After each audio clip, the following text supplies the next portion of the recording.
So these are the replies that Naparada Bhanjani said, serving the Ganga will counteract your offenses. What could be more fortunate for you than this?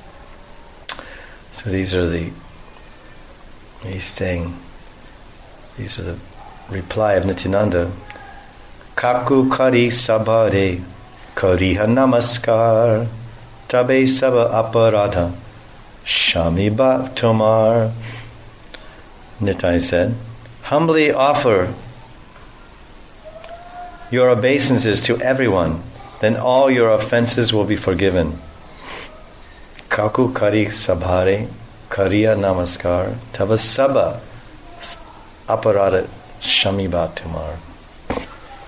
So it's a very inspiring posture and activity. When Lord Nityananda is saying this, I mean, if you accept that Chaitanya Bhagavat is Shastra, which we certainly do, it's written by Vrindavan Das Thakur, Vedavyas incarnate. In fact, he said, he's saying, I'm not writing it. It's going on by the Lord, directly written by the Lord. And this is a direct quotation. Kaku kari sabare kariya namaskar tabe saba aparada shamiba tomar. If you just take out this shloka, this is praman, Shastra praman, evidence of Shastra. Because we do the same thing with Bhagavad Gita. We take out a shloka, sarva dharman pratyajama, and we make a whole life. We can change our whole life with that one shloka, isn't it? Sarva dharman pratyajama mekam sharanam prajaham tvam sarva papavyo. It's only one shloka. There's 700 shlokas, but you take out one and say, realize this shloka. Follow the shloka, surrender everything, take shelter. What are you afraid? Why are you afraid? Masucha, don't lament, don't be afraid. I'll take care of everything.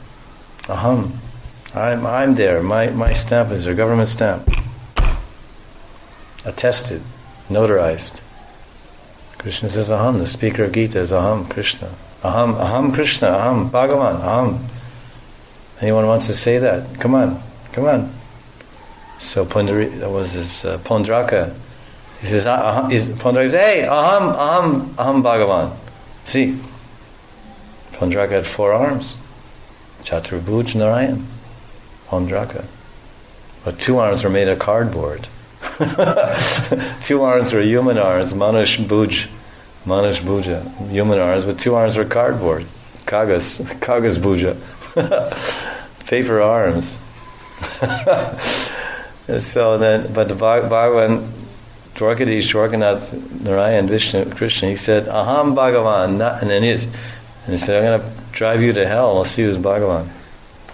So of course Krishna defeated Pondraka and established his Bhagavatva. His Bhagavatva, his nature, that he's the supreme, Swayam Bhagavan and no one else. What is it? Asamurdva. Asamurdva. No one is equal to Krishna, no one's above him. Asam, no one's equal. Urdhva, no one's above him or greater than him.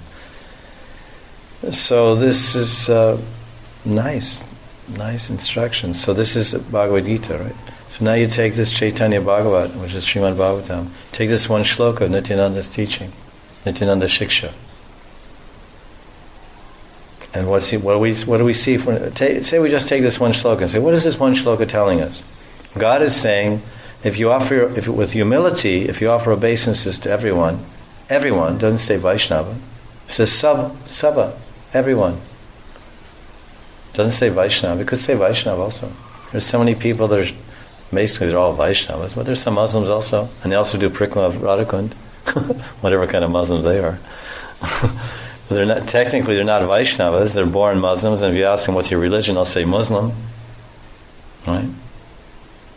But they're going Radharani Prikrama, maybe for exercise or whatever. Doing Radharani Prikrama doesn't mean that they're Vaishnavas.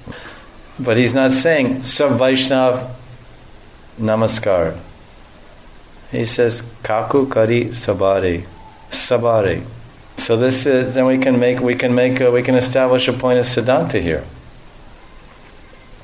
Offer obeisance to everyone, humbly offer Kaku means humbly. Kaku, interesting word. Kaku Kari. Do it with Kaku. Kaku means humility. humbly offer your obeisances to everyone, then all your offenses will be forgiven. So oftentimes people ask us, they say, Maharaj, I've made a lot of offenses. I offended this person, that person. Some of these people have died. They've left. These Vaishnavas have died because we've been around a long time, and Prabhupada disciples at least. And we've been here 30 years, 35, 40 years, some of them. And during those 35, 40 years, a lot of Prabhupada disciples have left. And maybe I've offended some of those in my early days or later days, whatever. But that's the same idea that Madai is giving here, is that I have offended people I don't even know. I don't even know who I've offended. I don't even know who I've offended. What to speak of knowing who I've offended. I've offended somebody that I know, and I've offended somebody I don't know. So that's called, we sometimes see prayers where devotees pray, "Oh my dear Lord, please forgive me for all the offenses I've made to these Vaishnavas, so and so and so and so, and all the offenses I've made knowingly and unknowingly. Please forgive me for all the offenses I've made knowingly and unknowingly." Because even unknowingly we're offending Vaishnavas. So they unknowingly committed offenses. And the other thing that was very interesting is, if they were actually humble followers, they would have said, "Well, he's turning around, we should turn around." Right? They have a term in English called "follow the leader." But in India, one thing I've found is that everybody's the leader. One thing I found out about India is that everybody's a leader, and it's a little different in the West. If you're the leader, oftentimes when you have a group of people, you're going somewhere, an outing or whatever. I remember when I was in Karma, you say, well, "Okay, who's the leader here? Who knows where we're going? Who's going to lead? Okay, I know the way. Okay, you lead." Then everybody just follows. And everybody gets in their cars and they follow him. He turns left, and we turn left. We end up at some lake somewhere in the country. We have a little picnic or whatever, and swimming. But in India, you have the same thing in India. Who knows where that picnic spot is, that lake? Okay, you follow me. So someone's going, he doesn't know the way. I know a shortcut. He goes, and one car will go this way, and and then the other two cars will overtake him. He's going too slow, and they'll beep beep. We know the way, and they go beeping, and they go in front of him. And then there's a little dirt lane. And, oh, this is it. And then he turns off because he knows. But the other two cars went 2 miles in front of him because they're so smart. And so they get lost, they call it now, they have cell phones. Where are you? Oh, we're 10 miles the other way, backside. So this is a little bit difficulty about trying to do any leading in India. I gave up because everybody in India is a leader. Everyone's a leader. Everyone's their own guru, and humbly following somebody is like a thing of the past, it looks like. But this is an interesting point, he's saying here too. So we can consider that we should offer more obeisances would probably be a good idea. Upadesha pahya madai tatakshan chalila prabhure kari pahu pradakshina. Receiving Lord Nityananda's instructions, Madai then circumambulated the Lord and departed. There's always such wonderful behavior exhibited in the pages of Srimad Bhagavatam and Chaitanya Bhagavat, especially. In the Chaitanya Charitamrita there are some behavioral exchanges here and there, but it's a very high Rasa Shastra, and mostly Siddhanta there. There's not so many behavioral exchanges in Chaitanya Charitamrita. It's much Siddhanta there and philosophy. Of course, lots of Lila, Lila of Mahaprabhu and Radharani. Krishna is experiencing that. But the exchange, and there's lots of behavior also, but not like Chaitanya Bhagavat or Srimad Bhagavatam. Narada Muni comes to visit Krishna in Dwarka, and Krishna rises up immediately to greet the sage. And he's Jiva Tattva. Narada Muni's Jiva Tattva.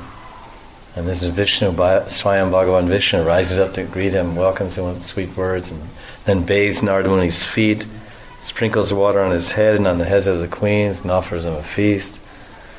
So this is proper behavior, because Lord Krishna is acting and playing the role of a Kshatriya. And now a Brahman, a saint has come, the son of Brahma. So he's showing a proper etiquette, proper behavior, behavioral exchanges of the ideal caliber to establish the perfect behavior within the Varnashram system, Varnashram Dharma system. So here, Madai, he's circumambulating Lord Nityananda and departing, because all his desires have been fulfilled by the Lord. He wanted to be forgiven, the Lord forgave him. He wanted a means to be forgiven for all the offenses he made to all the Nadiyavasis. So Lord Nityananda has given him that means. So now his work has been accomplished. He's come to the Lord, received what he wanted, now he's leaving. And obviously he must be going to the Ganga to commence his work of building.